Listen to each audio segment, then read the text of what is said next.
ये जम्मू कश्मीर प्रदेश कांग्रेस कमेटी का जम्मू का हेडक्वार्टर है। बिल्डिंग को एक नज़र दौड़ाइए, ना ही बिल्डिंग के ऊपर कहीं बोर्ड है और ना कोई निशान है जिससे ये मालूम पड़े कि ये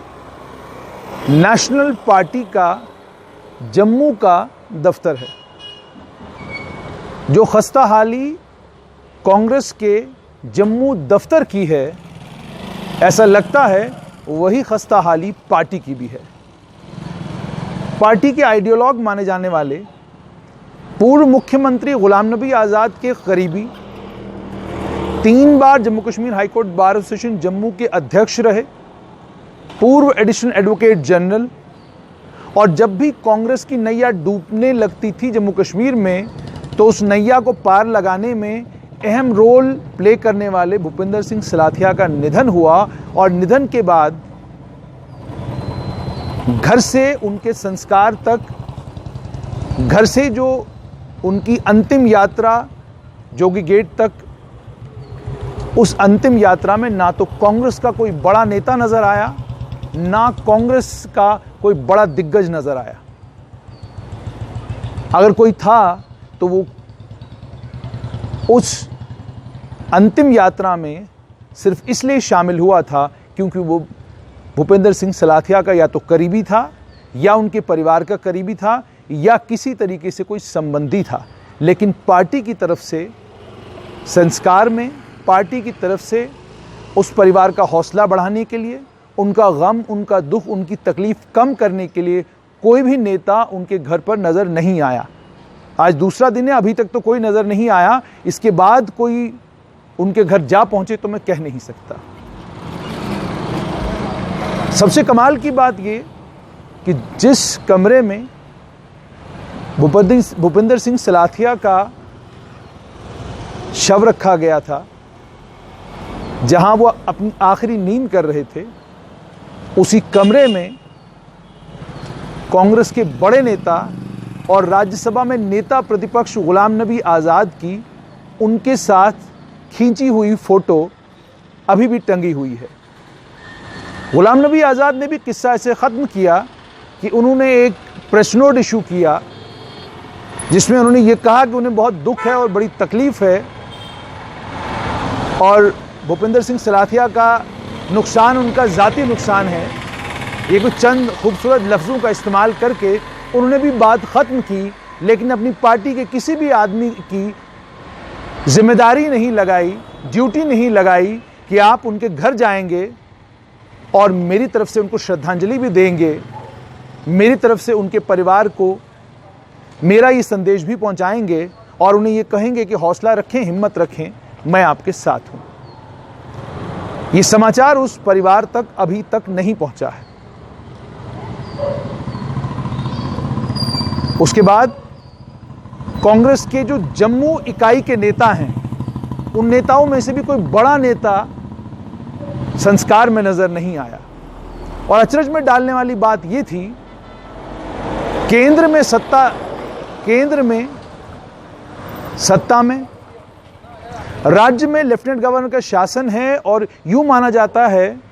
कि लेफ्टिनेंट गवर्नर के शासन में बात अगर किसी की सुनी जाएगी तो भारतीय जनता पार्टी के नेताओं की सुनी जाएगी, भारतीय जनता पार्टी के प्रदेश अध्यक्ष की सुनी जाएगी। और रिवाज ये है, सिलसिला ये रहा है कि जब आप पावर में होते हैं, जब आपकी सरकार होती है तो आप में एक एरोगेंस आती है। वो एरोगेंस आपके पार्टी वर्कर में भी नज़र आती है, वो एरोगेंस आपके कामकाज में भी नज़र आती है और वो एरोगेंस इस तरह की होती है कि आप किसी से बात करना भी उस समय पसंद नहीं करते। लेकिन जो सरकार से बाहर हैं वो जोगी गेट में नज़र नहीं आए, लेकिन जो सत्ता का हिस्सा हैं, जो सरकार का हिस्सा हैं, भारतीय जनता पार्टी के प्रदेश अध्यक्ष रविंदर रैना खुद वहाँ मौजूद थे, पूर्व स्पीकर और पूर्व deputy chief minister Kavinder Gupta वहाँ मौजूद थे, पूर्व स्वास्थ्य मंत्री बाली भगत वहाँ मौजूद थे, पूर्व स्पीकर डॉक्टर निर्मल सिंह, पूर्व उप मुख्यमंत्री भी रहे डॉक्टर निर्मल सिंह, वो भी वहाँ मौजूद थे। उसके अलावा अन्य कई बीजेपी के नेता भूपेंद्र सिंह सलाथिया की उस आखिरी यात्रा में शामिल भी हुए और उन्हें भावभीनी श्रद्धांजलि भी दी। ये अपने आप में ये दर्शाता है कि सत्ता से बाहर होने के बाद 6 साल कांग्रेस को हो चुके हैं। जो हाल उन्होंने इस दफ्तर का कर रखा है कि इस दफ्तर पर ना तो बोर्ड आपको नजर आएगा, ना कोई ऐसा निशान है जिस निशान से आपको ये पता चले कि ये कांग्रेस का दफ्तर है। यही हालत कांग्रेस के नेताओं की है। आधे से ज्यादा नेता पार्टी छोड़कर जम्मू कश्मीर अपनी पार्टी में चले गए हैं। कुछ एक नेता भारतीय जनता पार्टी का दामन थाम गए, और जो बचे खुचे हैं वो इसलिए पार्टी नहीं छोड़ रहे क्योंकि किसी भी पार्टी में अगर जाएंगे वो अपना जो कद समझते हैं, वो अपनी जो पोजीशन समझते हैं, उन्हें ये लगता है कि उस पार्टी में जाकर उन्हें वो पोजीशन नहीं मिलेगी। सवाल ये है, आप सत्ता से बाहर हैं, सत्ता में आने का रास्ता जनता है, और जनता के साथ आपका व्यवहार कैसा है वो इस चीज़ से साफ समझ में आता है कि जम्मू का एक आम आदमी नहीं बल्कि जम्मू की वो शख्सियत जो 24/7 खबरों में रहती थी और जिसका जम्मू के समाज में, और राजनीतिक समाज हो, जम्मू का धार्मिक समाज हो, जम्मू के वकीलों का समाज हो, या जम्मू का बिजनेसमैन हो, हर समाज में जिस आदमी के एक इम्पॉर्टेंट पोजीशन, इम्पॉर्टेंट मकाम था, उस आदमी की अंतिम यात्रा में कांग्रेस का कोई भी नेता शामिल नहीं हुआ। और जो नेता शामिल भी हुए, मुझे सबके नाम याद हैं, सबके चेहरे याद हैं। वो नेता या तो इसलिए शामिल हुए, मैं दोबारा से कह रहा हूं, कि उनके परिवार के साथ कोई ज़ाती संबंध था, या इसलिए शामिल हुए क्योंकि वो कहीं ना कहीं उनके परिवार के साथ उनका मेल मिलाप था, जोड़ था, इसलिए वो वहाँ चले गए। लेकिन कांग्रेस के प्रदेश अध्यक्ष और कांग्रेस के दिग्गज और राज्यसभा में नेता प्रतिपक्ष गुलाम नबी आज़ाद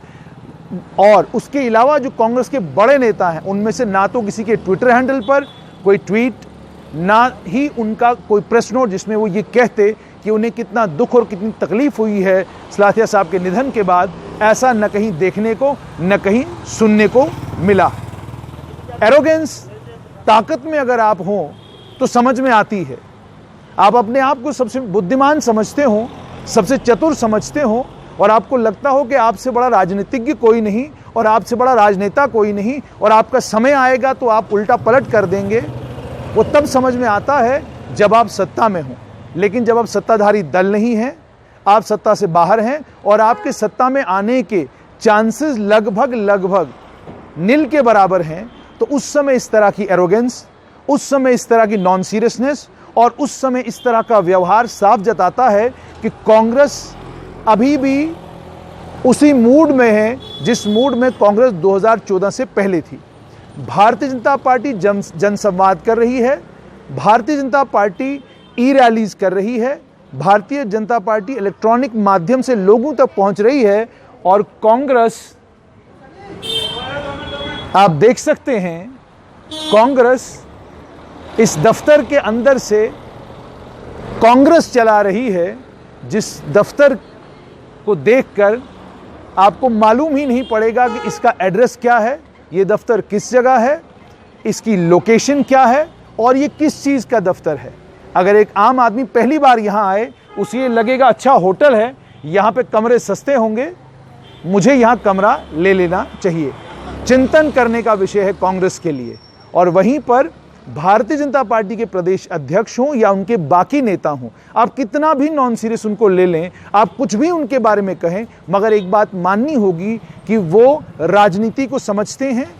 और वो राजनीतिक वातावरण को भी समझते हैं, और वो 24/7 इसी काम में लगे हुए हैं कि हमको राजनीति करनी है, सत्ता में दोबारा वापस आना है, और सत्ता में दोबारा वापस आने का रास्ता जनता के जरिए जाता है, और जनता से संवाद हमको करते रहना है, जो संवाद कांग्रेस की समझ में नहीं आता।